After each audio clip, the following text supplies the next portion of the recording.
એ પ્રચંડ ધૈર્યનું પરિણામ છે. રામ એ દરેક સમસ્યાનું સમાધાન છે. તો આવો આપણે રામાયણમાંથી આજની સમસ્યાઓનું સમાધાન મેળવીએ. પરિસ્થિતિ 1. પતિ ઘરે આવે છે અને પત્ની સાથે વાર્તાલાપ કરે છે.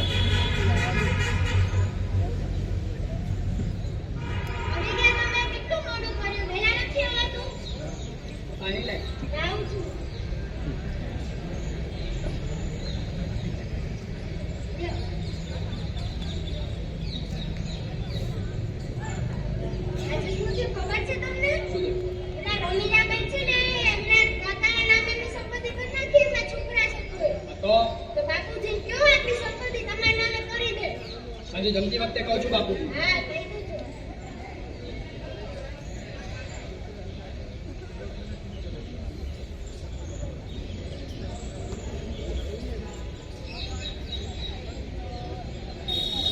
બાપુજી હું શું કહું છું કે હવે તમારી એટલે આપણી આજે સંપત્તિ છે એ તમે મારા નામ પર કરી દો તો ઘણું સારું. સંપત્તિ સંપત્તિ તારા નામે? સંપત્તિ તારા નામે શા માટે કહું? મારા 2 દીકરા છે અને તું મારા બંને દીકરાને મારી સમાન સંપત્તિ આપીશ. તો પછી તમે મારા ઘરે શા માટે રહો છો? મારા ભાઈને ઘરે રહેવા માટે જાઓ ને. જો તમારી સંપત્તિ આપી ના હોય તો તમને કાલે હું વૃદ્ધાશ્રમમાં મૂકી આવું છું. જોયું મિત્રો, સંપત્તિની લાલસામાં માતા પિતાની આજ્ઞાનો અનાદર થાય છે. પરિસ્થિતિ 2.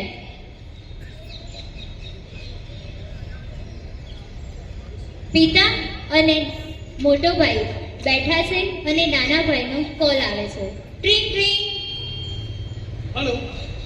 હા. ક્યારે? કઈ રીતે? ઓકે ઠીક છે, મદદ માટે કંઈક કરીએ છીએ. મોટા તને ખબર પડી નાના ધંધામાં નુકસાન થયું છે, આપણે એને મદદ કરવી જોઈએ. પણ હું એની મદદ શા માટે કરું? જો એનો મોટો ભાઈ નહીં? અરે હું મોટો ભાઈ છું તો શું થયું? મારી કમાણીના પૈસા હું એને કેમ આપું? જોયું મિત્રો, સંપત્તિ માટે ભાતૃપ્રેમનો થતો આવો અનાદર. તો આવવું જોઈએ કેવી રીતે શ્રી રામે પિતાની આજ્ઞાનું પાલન કર્યું હતું. દ્રશ્ય 1.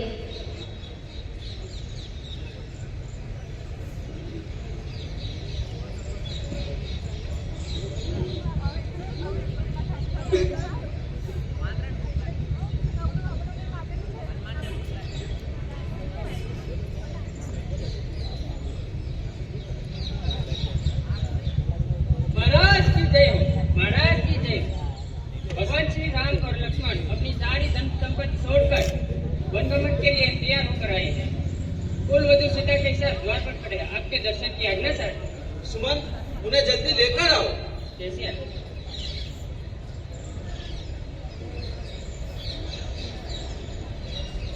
प्रणाम पिताश्री, मुझे दंडक अरण्य वन में जाने की आज्ञा दीजिए. क्या लक्ष्मण, सीता?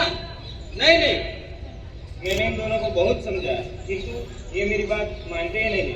परंतु आप चिंता मत कीजिए, मैं 14 वर्षों के वनवास के बाद फिर से आपके चरणों में होऊंगा. नहीं नहीं राम, नहीं. तुम वन में मत जाओ. मैं कई कई को दिए हुए वचनों से बंधा हुआ. तुम नहीं, तुम वीर हो राम, तुम वीर हो. मैं नहीं. तुम वन में रहो और मैं राजमहल में. वत्स नहीं, मैं भी तुम्हारे साथ वन में चलूंगा. मुझे पता था आप यही कहेंगे पिताश्री, किंतु मैं ऐसा दुस्साहस नहीं कर सकता. राम, ये कैसी विधि की घोर विडंबना में हम फंस गए. ये कैसे धर्म संकट में हम फंस गए. राम, मैं मर भी नहीं सकता और जी भी नहीं सकता. ठीक है, जैसी विधाता की इच्छा. किंतु पिताश्री, आपने तो यह कहा था कि एक प्रजानिष्ठ राजा प्रजा के लिए ही होता है और हमारी प्रजा को आपकी आवश्यकता है, तो मैं आपके विरुद्ध कोई कार्य नहीं कर सकता हूँ. राम, तुम पिता को वचन पालक बनाने चाहते हो, उसके लिए तुम दुख भी सहन कर सकते हो, लेकिन तुम वन में रहो और मैं राजमहल में नहीं. बस मैं तुम्हारे साथ चलूंगा. जानकी, तुम वन में मत जाओ, क्योंकि तुम वन में जाओगी तो मैं महाराज जनक को क्या मुंह दिखाऊंगा. जानकी, तुम वन में मत जाओ. पिताश्री, मेरे प्राण तो इनके साथ ही चले जाएंगे, फिर आप मृत शरीर को रखकर क्या करोगे? पिताश्री, मुझे अपने पिता के सेवा से वंचित मत रखिए. पिताश्री, अब मुझे वन में जाने की आज्ञा दीजिए। नहीं नहीं, मुझे आशीर्वाद देने का अधिकार भी नहीं।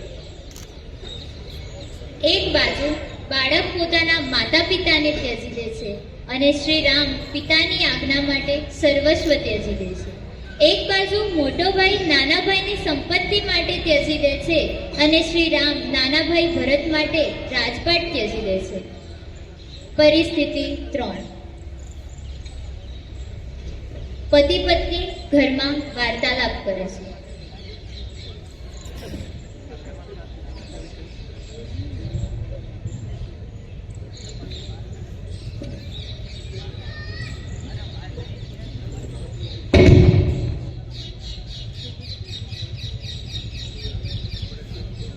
Train train. કેટલી વાર? આ મને ખબર છે ઓલી બાજુમાં બેઠી છે, પરંતુ જલ્દી કર. આઉટ. શું કહું છું કે મારે અત્યારે તાત્કાલિક એક મીટિંગ છે. શેની meeting? એટલે ક્લાયન્ટ સાથે મીટિંગ ગોઠવેલી કંપની દ્વારા. પણ આપણે તો આ જવાનું હતું પણ હવે તમે કાલે પણ આવું કીધું હતું. અરે યાર, તું રોજ રોજ મને આ પ્રશ્ન પૂછે જીવવા નથી દેતી. ક્યારેક તો શાંતિથી ઘરે રહેવા દે મને.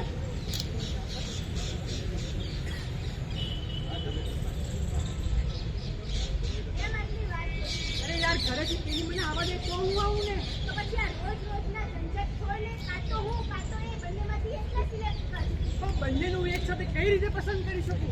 આ તો તે પછી મને કેમ સિલેક્ટ કરી હતી? કારણ કે તું વર્કિંગ વુમન છે, કારણ કે તો સારી દેખાય છે. આ તો પછી પ્રોબ્લેમ જ શું છે? ડિવોર્સ આપી દે. વિચાર. આ સમસ્યાનું સમાધાન રામાયણના દ્રશ્ય દ્વારા સમજીએ. દ્રશ્ય 2.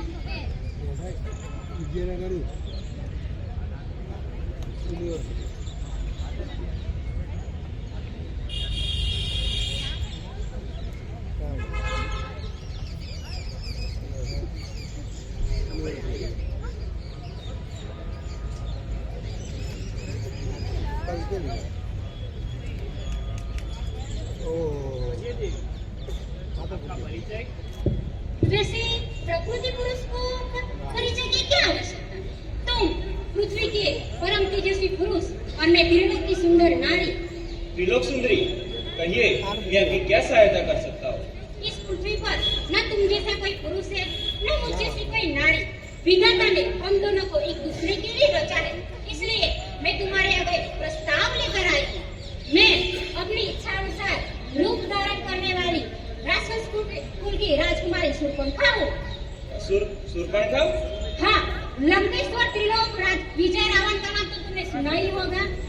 मैं विश्वा की पुत्री महाराज महाबली तेजस्वी रावण मेरे भाई है. कुंभकर्ण और विभीषण भी मेरे भाई है. प्रसन्न हुआ परिचय पाकर, किंतु आपका परिचय अभी भी नहीं मिला. तपस्वी वेश में जटाओं को धारण किए, धनुष्य बाग से सुशोभित साधु भी दिखता हो और युद्ध भी. वास्तव में तुम हो कौन? देवी देवताओं के समान पराक्रमी एवं अयोध्या नरेश दशरथ का नाम तो सुना ही होगा. मैं उन्हीं का पुत्र राम हूँ. राम? हाँ राम, कहिए मैं आपकी क्या सहायता कर सकता हूँ? मैं तुम्हारे प्रथम दर्शन से ही तुम पर आसक्त हो चुकी हूँ. तुम्हारे रूप यौवन से मैं तुम्हारी ओर खींची चली आई. मुझे अपनी भार्या के रूप में स्वीकार करें. मेरी परीक्षा लेने आए हो? नहीं वीर पुरुष, मैं तुम्हारी परीक्षा नहीं, मैं तो आत्मसमर्पण के लिए आई हूँ. किंतु मैं तो विवाहित हूँ. मेरी पत्नी सीता है. ये क्या रखा है इस सुखी सड़ी मानव स्त्री में? इसे तो मैं भी खा जाऊंगी. फिर तुम बनना कनपट के राजा और मैं बनूंगी तुम्हारी प्राण प्यारी नारी रानी. किंतु मैं विवाहित हूँ, तो तुम अपनी स्वत के साथ कैसे रह पाओगी?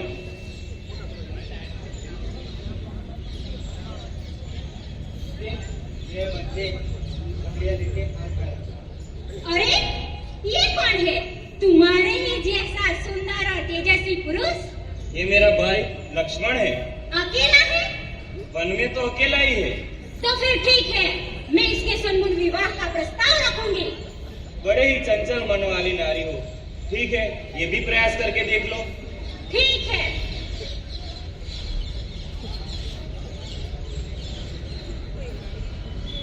क्या लक्ष्मण चाहिए। कष्ट नहीं, मैं तो तुम्हारे आनंद और सुख का प्रतिभा प्रस्ताव लेकर आई हूँ। अभी तो आप भैया से कुछ फैसला कर रहे थे। उस भाई को मेरी बात का क्या बोल? कहता है मेरी स्त्री साथ में है, इसे तो मैं अभी नष्ट कर दूंगी। छोड़ो उसे, मैं तुम्हारी योग्य हूँ और तुम मेरी योग्य। अरे, स्वामी को छोड़कर देव के पास क्यों चली आई? क्या तुम्हारी दृष्टि में स्वामी और शिव में कोई अंतर नहीं है? देखा स्वामी ने कहा, तुम स्वामी ने देखने का स्वप्न देख रही हो और मेरे प्रभु श्री राम जी का दास हूँ। मेरी सगेली बनकर भैया भाभी की सेवा करते करते अब जाओगी। मैं यहाँ याचना करने नहीं आई हूँ। तुम दोनों भाई मेरे प्रस्ताव को ठुकरा रहे हो केवल एक मामूली स्त्री के कारण। इसे तो मैं भी नष्ट कर दूंगी, कच्चा खा जाऊंगी। ये कहा? नहीं, આવા છે આપણા મર્યાદા પુરુષોત્તમ શ્રી રામ, જે આપણે પ્રત્યેક બાબતમાં મર્યાદા શીખવે છે, મર્યાદાનો ભાવ શીખવે છે. પરિસ્થિતિ 4.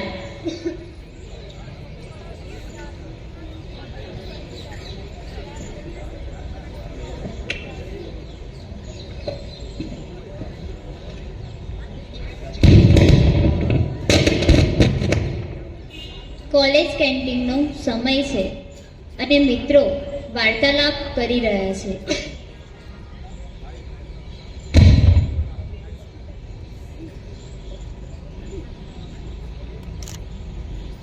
સાંભળ ને, હું તને શું કહું છું, આ મેનુ જો, તને શું ભાવે છે વધારે? મને પિઝા ભાવે. પીઝા ખાવા છે? પણ પીઝામાં પણ વેરાયટી છે. કયા પીઝા ખાવા છે તારે? આપણે માર્ગેરીટા મંગાવીએ. સારું, તું ઓર્ડર કર. ટ્રીંગ ટ્રીંગ. કોલ આવે છે, મારે અટેન્ડ કરવો પડશે. નાયરા, હું શું કહું છું કે સંદીપ તને સમય આપી શકે અને લાસ્ટ વીક તારી બર્થડે ગઈ અને તને કંઈ ગિફ્ટ આપ્યું? ના, એને કઈ ગિફ્ટ નથી આપી. જો, મારી પાસે સમય પણ છે અને સંપત્તિ પણ છે. કવિતાના શબ્દોમાં હું કહું તો તારી આંખોમાં ઉર્દુના કાફિયા, તારા હોઠો પર ફૂલોની ડોકરી, તું જો માને તો કરવીતી મારે, તારા પાલવ પકડવાની નોકરી. શું હું નોકરી કરી શકું છું? આપણે આ વાત સંદીપને દેજે. તે ઓર્ડર કર્યો કઈ? હા, મેં કર્યો, આવે છે. Okay okay. જોયું મિત્રો, આવા સંબંધોની અપ્રામાણિકતા સામે પ્રામાણિકતાનો પાઠ આપણે રામાયણના દ્રશ્ય દ્વારા સમજીએ. દ્રશ્ય 3.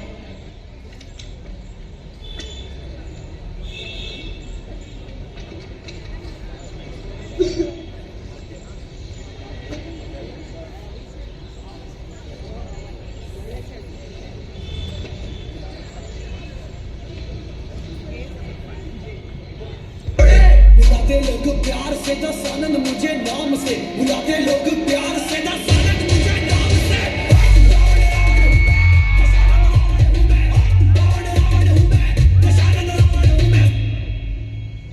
सीता, ये मैं क्या सुन रहा हूँ कि तुम मरना चाहती हो? सीता, तुम्हें मालूम होना चाहिए कि यहाँ पर यमदूत तो क्या, स्वयं यमराज को भी तुम्हारे प्राण लेने से पहले मेरी आज्ञा लेनी पड़ेगी. तुम तब भी मरोगे जब ये लंकेश चाहेगा, जब ये दशानन चाहेगा. शक्तियों पर गमन कर रहे हो ना रावण, वह शक्तियाँ तुम्हारे पाप कर्मों के कारण कलंकित हो चुकी है. मेरे प्रभु श्री राम आएंगे तब तुम्हारा वर्चस्व ही समाप्त हो जाएगा. अरे वो वनवासी, वो भिक्षुक की तरफ भटकते हुए राम की आशा रखना छोड़ दो सीता. वो कभी दोबारा वापस नहीं आने वाला. तुम सबसे पहले मेरी इस लंका को देखो, इस लंका की अपूर्व सौंदर्य को देखो, इस वैभव को देखो. क्या तुम्हें नहीं लगता कि तुम इस लंका नरेश की स्वामिनी बनने योग्य? बताओ सीता, मैं तुमसे बात कर रहा हूँ. वैभव, शक्ति और संपत्ति के मोह में आकर जो स्त्री अपने पतिव्रता धर्म को भूल जाए, उससे बड़ा कोई अधर्म हो ही नहीं सकता. अपने पतिव्रता धर्म का इतना घमंड, तुझे तो यूं ही मैं नष्ट कर दूंगा. सावधान पापी, इस दर्द को पार करने की साहस मत करना, वरना तुम भस्म हो जाओगे. अद्भुत, अद्भुत. रावण के इस प्रचंड आवेग को एक तिनके से रोका जा रहा है. ये हास्य उपजाने वाला नाटक बंद करो सीता.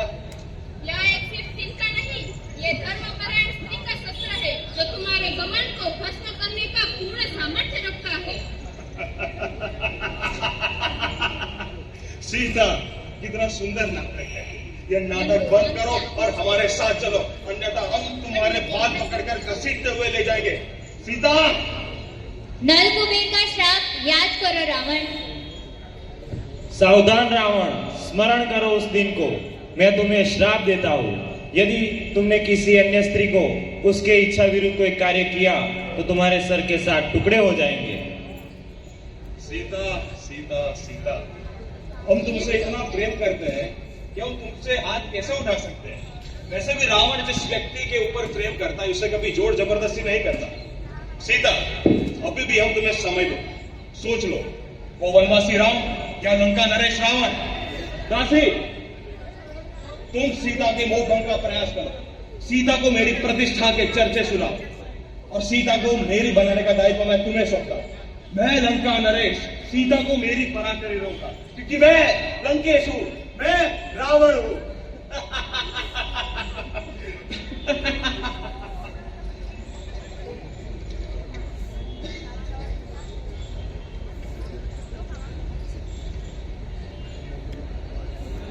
अरे ये तो मेरे प्रभु श्री राम की अंगूठी है। कहीं ये भ्रम तो नहीं, कहीं कोई मेरे साथ छल तो नहीं कर रहा। मैं कैसे विश्वास करूं?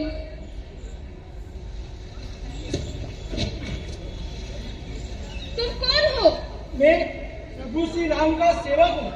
मैं प्रभु श्री राम का संदेशा लेके आया हूँ। मेरा प्रणाम स्वीकार करे माते। मुझे लगा मेरे श्री राम का कोई दूत आया है, पर तुम मायावी हो। झूठे झूठे वेश बदलकर मुझे धोखा दे रहे हो। कृपया मुझे अकेले छोड़ दो, मुझे मत सताओ। मैं सच में प्रभु श्री राम का दूत हूँ। मैं पवन पुत्र हनुमान हूँ। आप अपना पुत्र समझकर मुझ पर विश्वास कीजिए माते। तो बताओ मेरे श्री राम कैसे हैं? मुझे शीघ्र बताओ। वो स्वस्थ तो है ना? हाँ, वो दिन रात आपके ही यादों में खोए रहते हैं।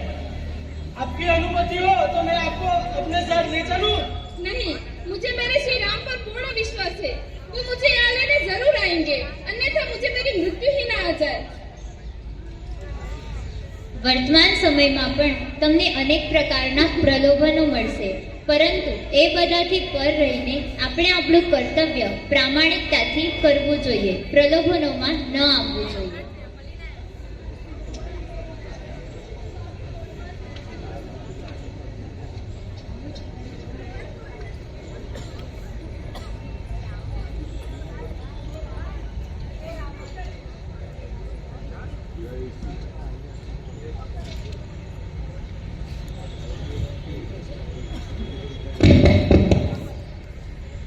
આ છે રામ અને રામની રામાયણ. રામ જે આજના બાળક, યુવાન, સંસારી, વૃદ્ધ પ્રત્યેક માટે આદર્શ છે. રામ એટલે ગુણોનું દર્શન, રામ એટલે ચારિત્ર્યનું દર્શન, રામ એટલે નીતિ અને નિપુણતા, રામ એટલે પ્રેમ અને કરુણતા. હાલના સમયમાં અયોધ્યા ખાતે ભગવાન શ્રી રામનું ભવ્યાતિ ભવ્ય રામ મંદિરનું નિર્માણ થયું છે, જે લાખો કરોડો લોકોના જીવન માટે માર્ગદર્શક બનશે અને આવનારી પેઢી માટે પથદર્શક બનશે. જય શ્રી રામ. ખૂબ જ સુંદર પ્રસ્તુતિ રહી. હવે સ્પર્ધાની અંતિમ પ્રસ્તુતિ છે શ્રી બીજી Patel college of physiotherapy Anand.